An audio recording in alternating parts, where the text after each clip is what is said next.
Hey everyone, welcome back. Brand new Take Aim podcast, and happy October. It's finally here.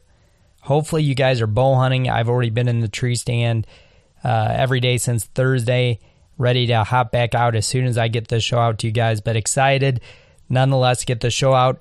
Greg Glesinger is here from Drury Outdoors. Greg just killed what I would call a deer of a lifetime, but man, what a beast. Triple play. This deer is 230 plus inches. Over 20 scorable points, so I can't wait for you guys to hear the story, but super excited to get this out.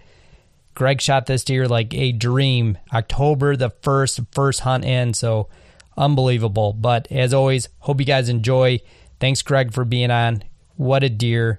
Absolutely crazy. What a great story. Just talks about, just all the prep, all the planning, determination, and just work ethic to get stuff done, to put yourself in that position, and Greg did it all. So we'll see you guys again next week. All right, guys, today's podcast has been brought to you by HuntStand. Make sure to check out HuntStand. It is by far and away the best hunting and mapping app I have ever used, so make sure to check out HuntStand.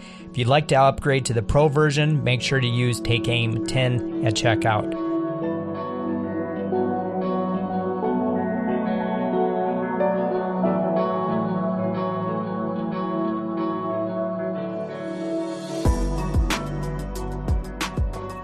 All right, boys and girls, it is October. Super excited to get another show out, and excited to have this guest on today, Greg Glesinger from Drury Outdoors. Greg, what's happening?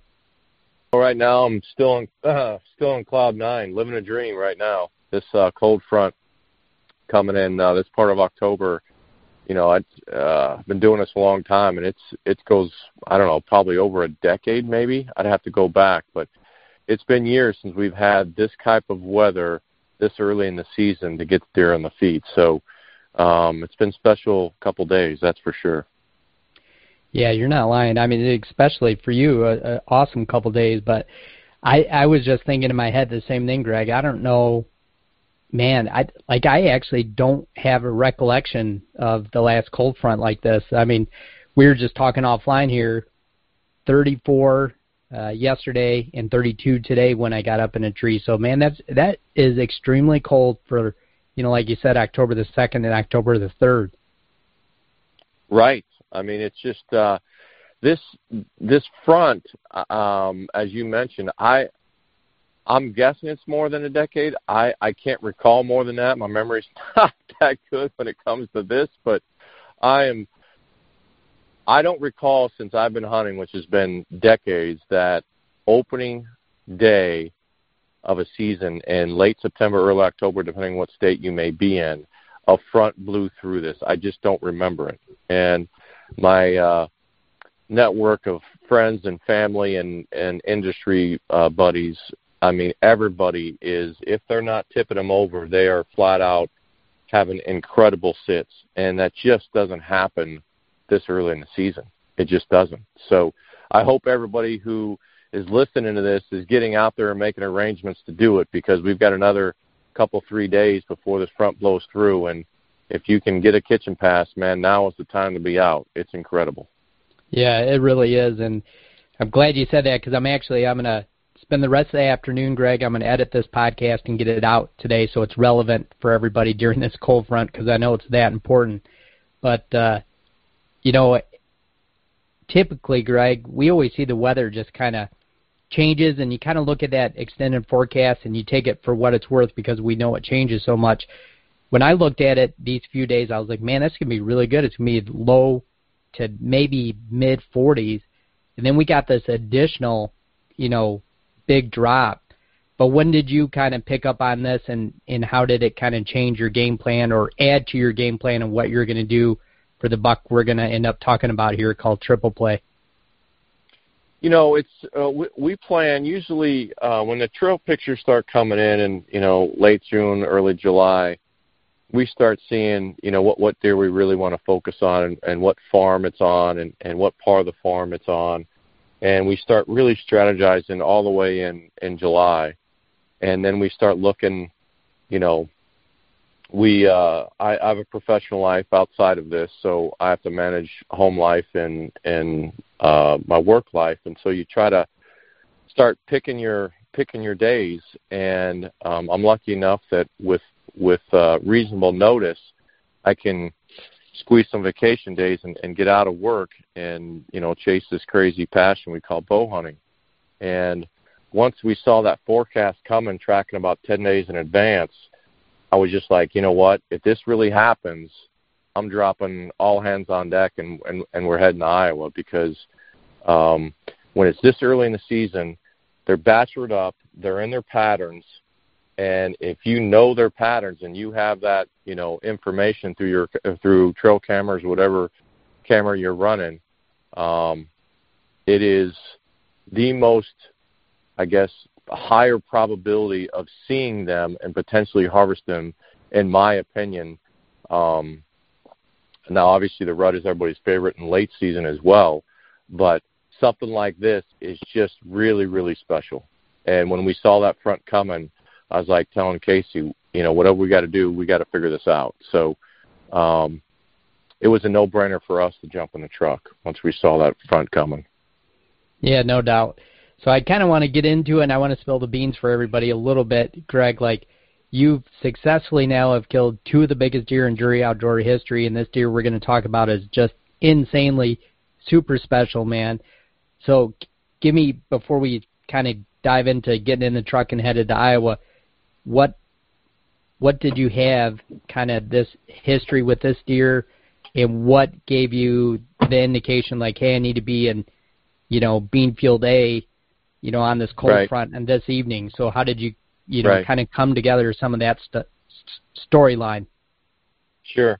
Well, you hear us talk about all the time. We rely on the Reconyx trail cameras like no other. And when the cameras were telling us a story in late July or late June, early July, we got pictures of triple play. And then I'm like, okay, at that point in time, we pulled the cards. We started strategizing within a handful of days of getting that information. And he was bouncing between 2 of our plots that were, call it, 40 to 60 acres away. And those 2 cameras were telling us a story, and that was the only place that he was really visiting. Unfortunately, we lost him when they started shedding.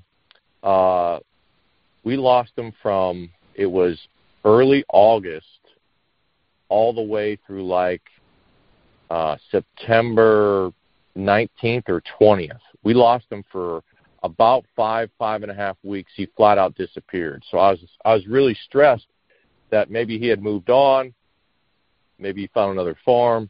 There's all kinds of opportunities.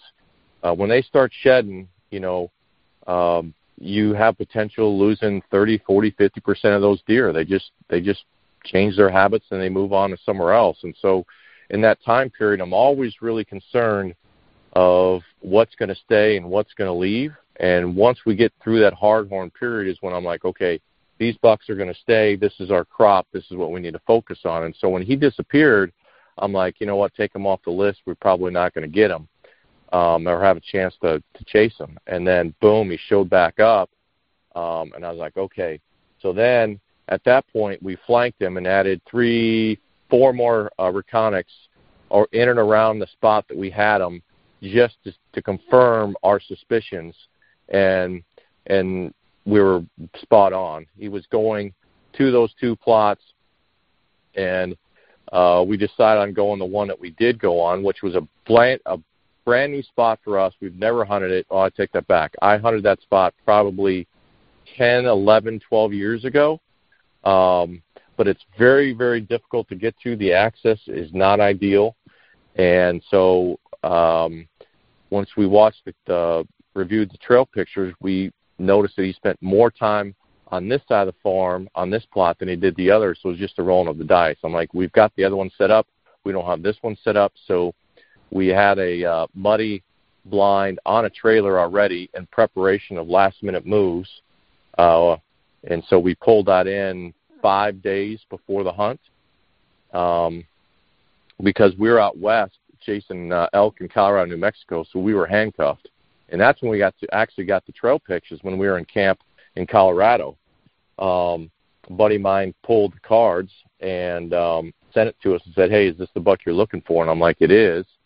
And so we started game plan at that point. And once we got back from Colorado, we buzzed down here, moved the blind in, mowed a trail, and got out of there and came up with a game plan that we had to walk, 500, 600, 700 yards down a creek bed to save our wind because it's really not a good spot to be. It's really, really dead smack in the middle of our farm.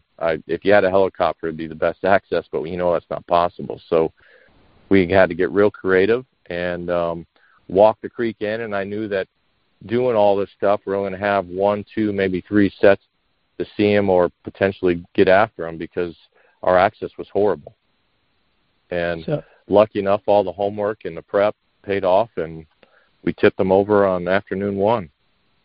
That is amazing. So, Greg, let me back up just a little bit. When he disappeared, that happens, like Greg said, a lot during the velvet season, or velvet coming off, that time frame around Labor Day. It seems like they seem to disappear. But, Greg, did you happen to move a camera, reconics, just by chance, or did you already have a pre-existing camera up and actually picked them up on that camera, and then from there... We did. You did? We did, yeah. Okay. We already had the cameras out, but we didn't have any intel of him at all. He disappeared. We checked cameras before we left for our Arizona-New Mexico elk trip. He was not to be found. And then we were coming home, and I had a buddy go in just to check those 2 cameras because that was the number 1 deer we wanted to focus on, and we were trying to get a game plan. We had an 18-hour drive home, and I'm like, you know what, we might as well start working on this game plan now and what deer we want to chase. And he sent me those pictures, and he goes, I think this is one you're looking for. And I'm like, yeah, it's him. He goes, well, he's back. So that's when the strategy started. I mean, we had plans, but once he confirmed that he was on the farm, we went all hands on deck. And he was our number 1 hit lister, and we were going to go all in or eat Iowa tag if we didn't get him. Yeah, I mean, it's well worth eating a tag for that deer for sure. But with that being said, Greg, how did you kind of move those extra cameras around right away from that intel to kind of figure out, another pattern of him? Because I'm sure he kind of, like you said, he changed from velvet to coming out of velvet. So you got the one picture. Yep. Then what was your game plan then? Did you do mock scrapes? Yeah, did you just do field edges? Yeah. Yeah. We did both. We put a bunch of cameras on scrapes. We put them on field edges. We saw a couple massive trails that were highly used. We put them on those and just basically let them soak and then see what the intel was going to come out. We had now confirmed that he was on the farm. We confirmed that he's not going anywhere else. He was within a 60 to 80 acre section of the farm, and he wasn't leaving that section. So we had him nailed down. Now it's just a matter of fact of we had to get that blind set up because we didn't have anything in there, and there's not a tree in the right spot to hang. So we had to heading on a field edge off a creek bank to throw our wind over the creek.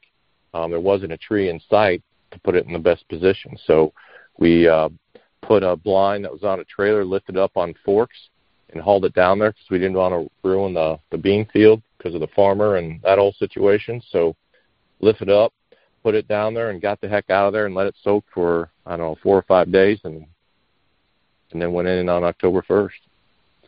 So, man, that is so crazy. So, from the additional cameras, Greg, did you get some extra pictures of them? And 2-part question, I guess, but did that make you believe that he had actually been there that whole time in that smaller, let's call it 60, 80 acre section that the whole time, and you just hadn't, gotten a picture of him? I think you're absolutely right. I don't think he ever left.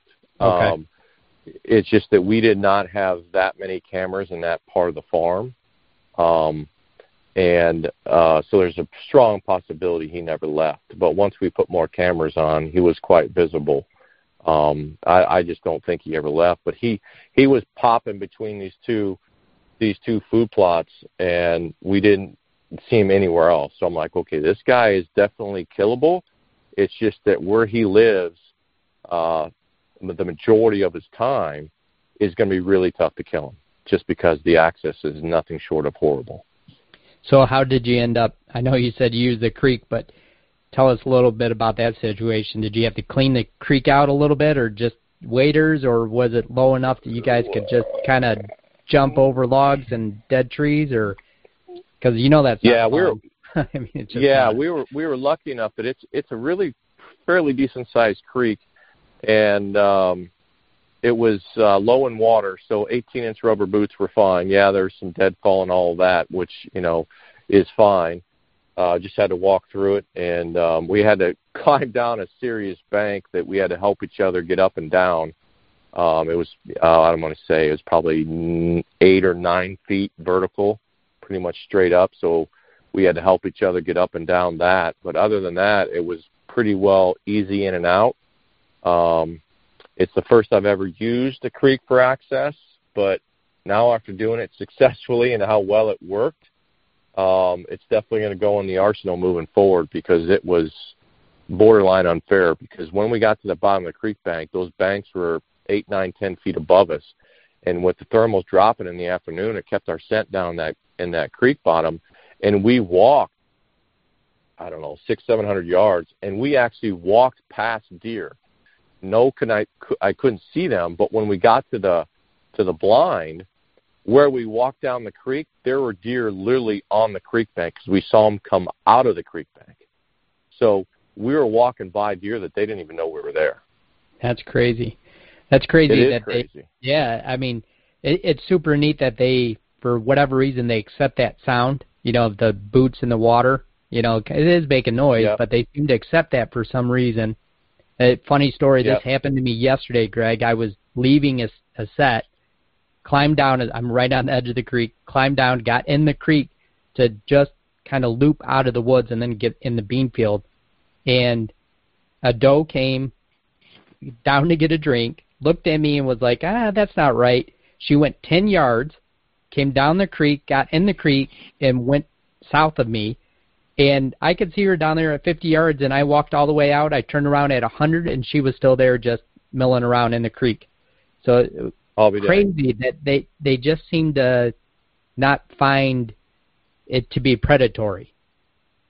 Well, see, with the noise of the creek and the running of the water, and the fact that we're 8, 9, 10 feet below them, and we had the banks to kind of mask our sound. Now, the minute we got out of the truck, Casey and I don't really talk until we get to the blind. Everyone knows what we need to do, and we just go through it. So anytime we came to a deadfall or anything, we're very slow and very cautious to try to not snap twigs or anything that's unusual. And it worked out. I mean, we started laughing. I'm like, you know what, we may have to use this tactic more often when necessary, because it was dead solid perfect. Yeah, that's cool. I mean, access is king, to me anyway. If you have a great access, man, it just makes things airtight.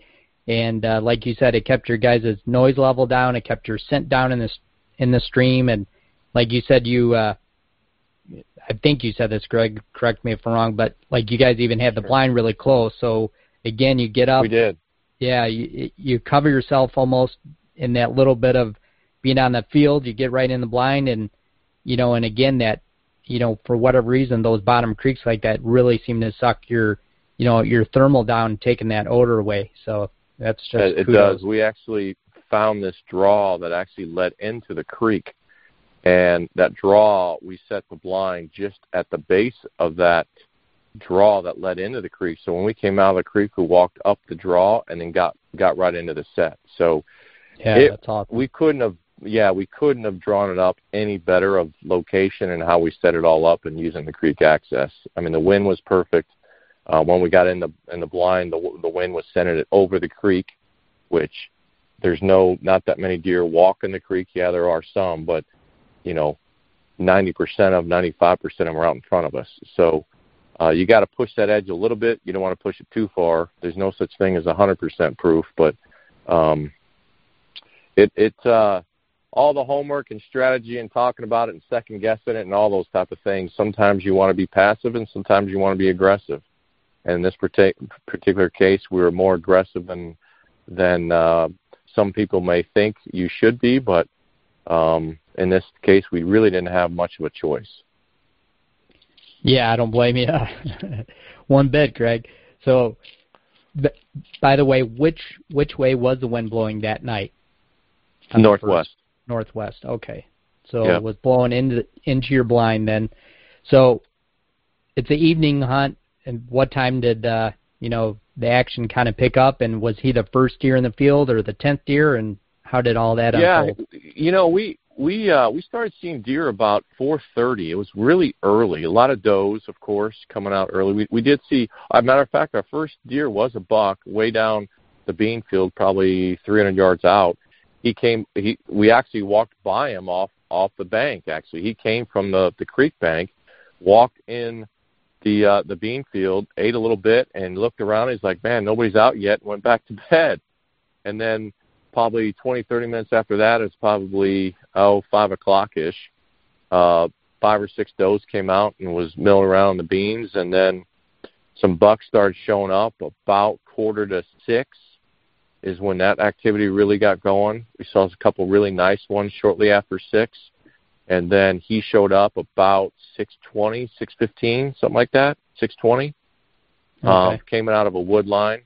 They're still bachelored up a bit. Ours were. Everything that was coming out in the buck category, they were all in 2 and 3 groups. He came out with another buck following him. No so kidding. they're very much still bachelored up. So I was surprised to see that. Yeah, that is really. Yeah, I'm surprised too to hear that. That's crazy that you saw 2 to 3 other groups like that. Now, when they came out, Greg, were they coming out with the intent just to go somewhere in that field to feed, or were they coming out to maybe check some scrapes, or what do you think was going on that evening? Well, we had we were lucky enough that the bean field that was in front of us, so there was a big timber thicket straight west of us. And between us and that was a grass / bean field. And as the beans went farther north, they were brown. As they were closer to us, they were still green. So we had all these beans in front of us that were in that transition of going from brown to green, and we had the majority of the beans in front of us were still green. So all these deer were coming out, checking scrapes, and going out to feed, just general feed. And what we did was when we set the blind up, we actually mowed 2 trails. One trail on the far end of the bean field, and then one trail that came in front of the blind, just a 6-foot mower type situation, a brush hog. And we have had a lot of luck with that over the years. If you ever notice, deer are quite lazy, and if you give them a path to follow that's easy, they typically seem to choose it. And so I think some of the keys to this success that evening was there was 2 mature bucks already out there and a bunch of does. And where he came out, he had a choice. He either took the far west mowed path or the path, to call it the Y, and the Y was going to lead, the other one was going to lead in front of us. And when he stood at the wood line, he came out, stood at the wood line, he noticed a bunch of does in the bean field and a few extra bucks. He stood there, and with the northwest wind, he took the farther path, which would put him on the downwind side of all the does and all the bucks, which in turn put him in front of us. And so I think he made a conscious decision when he had the fork in the road, go left or go right. He chose right purely because of the wind direction. And he wanted to get downwind of all those bucks and all those does. Well, that path took him 22, 23 yards in front of us. Man, that's awesome. That's crazy. And, that's just such a good tip, Greg, that you just said that, deer are, lazy by nature, so to speak. And, it's amazing what you could do with habitat, just trimming some lanes, not shooting lanes, but actual mowed lanes, and giving deer just their own access. It is really true, man. You can kind of get them to go where you want sometimes when it works out, and it worked out for you just perfect. Yeah, and the wind was perfect. So, when Casey and I were talking about this, he goes, why do you think he chose that path? And I looked at him, I said, there's the reasons. We had, 8 to 10 live decoys in front of us, and he wanted to know who was out there.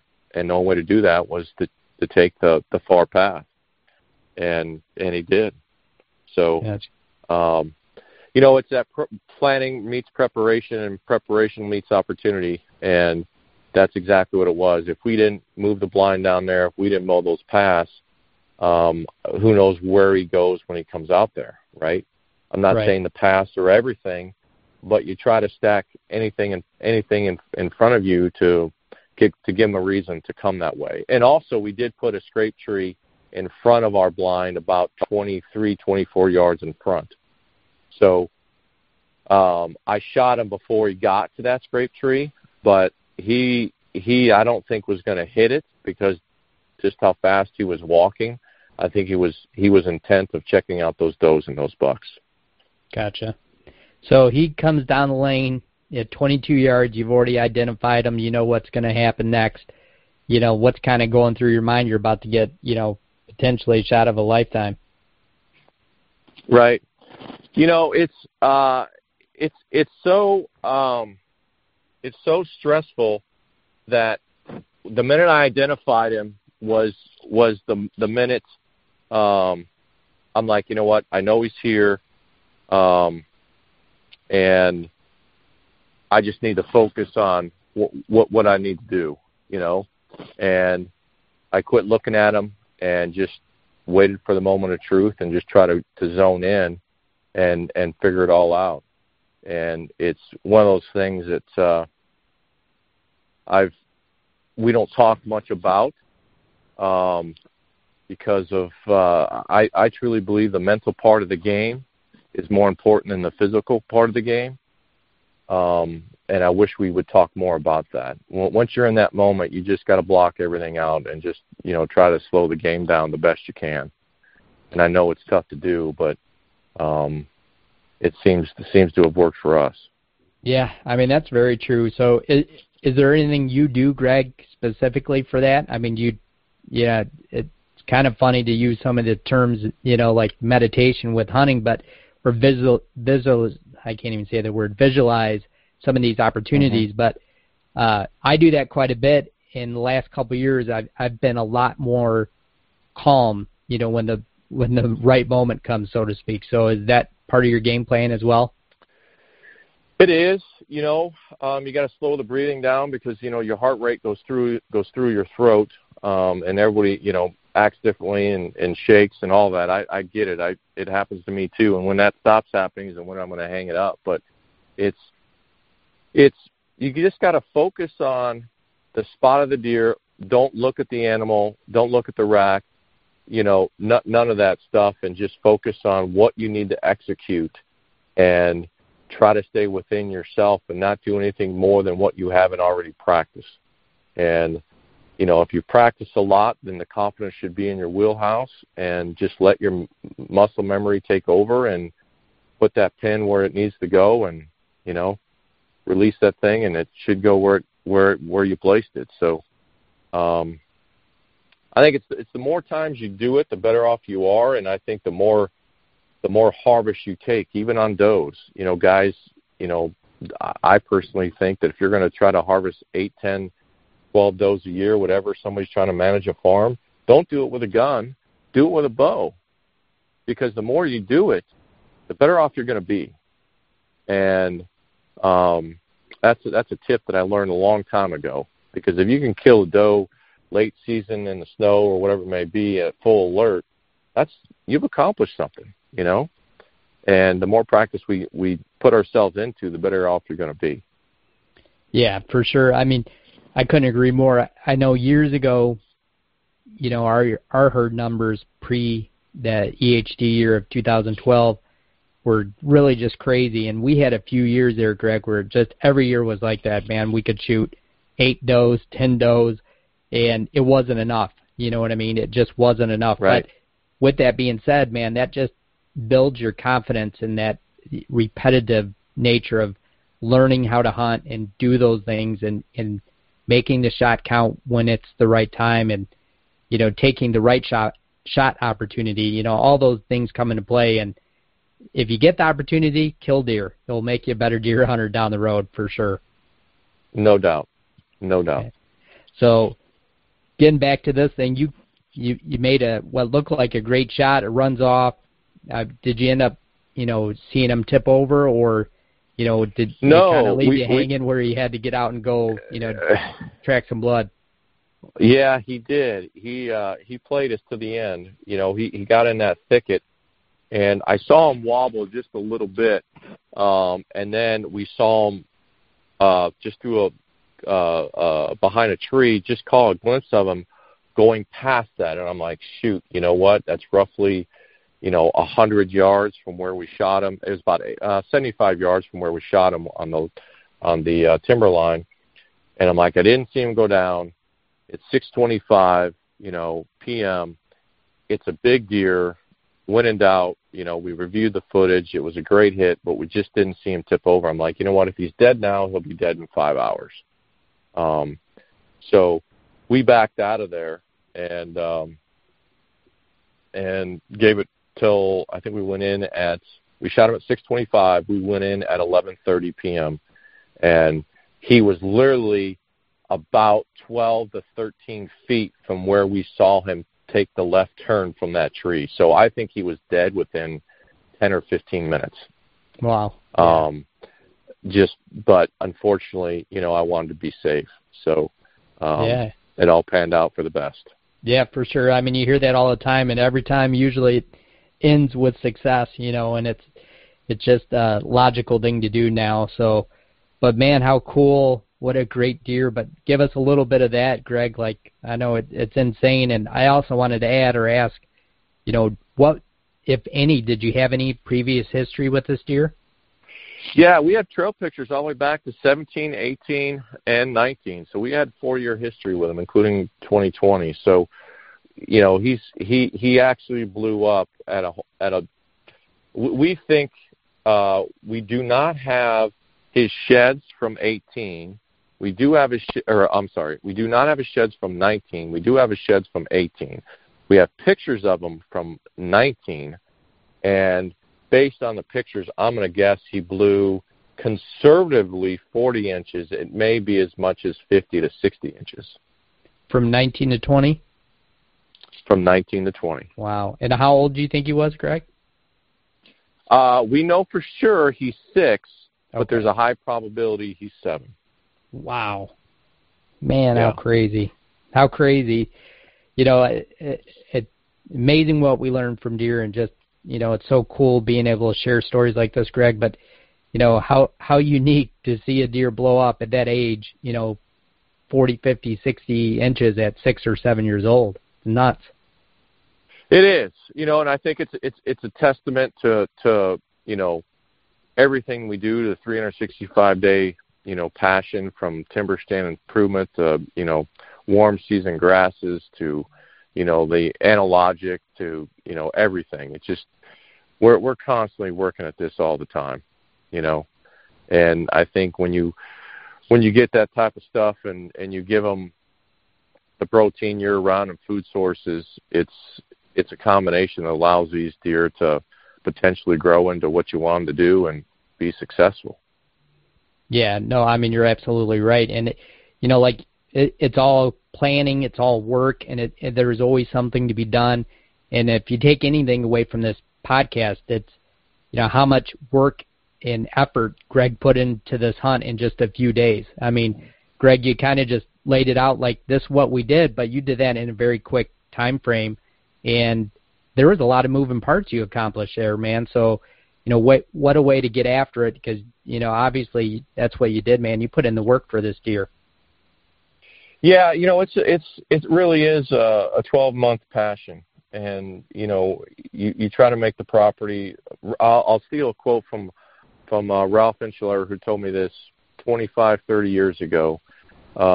He gave me half an hour of his time one time after a seminar, and I was just drilling him with questions. I was a young man trying to figure out this whole how to kill big deer and everything else. And he was more than friendly enough to give me some time. And at the very end, he looked at me, Greg, and he says, you know what? You can't chase a 140 if a 140 is not there.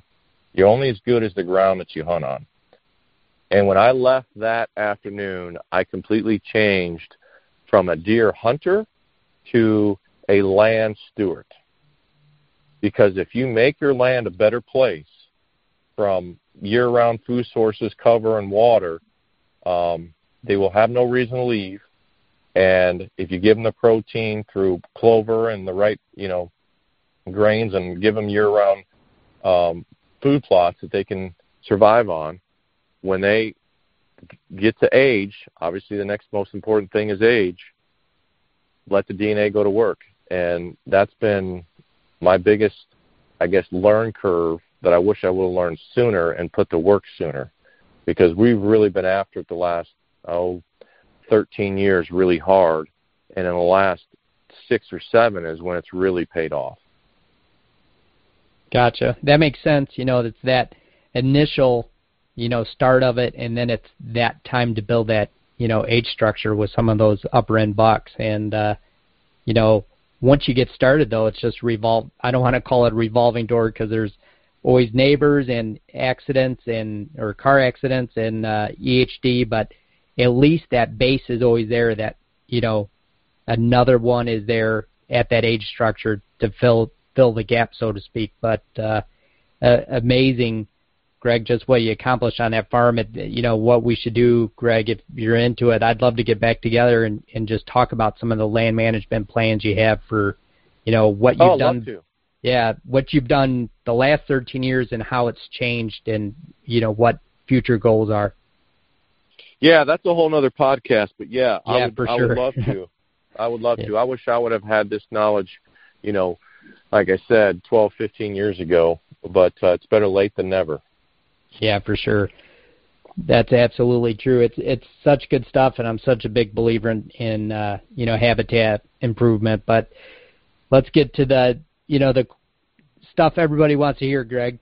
What's this deer score, and how many points, and just what an accomplishment, man. I'm just super pumped for you. He's 23 points. He ended up scoring out at 233 and 7/8, so almost 234. His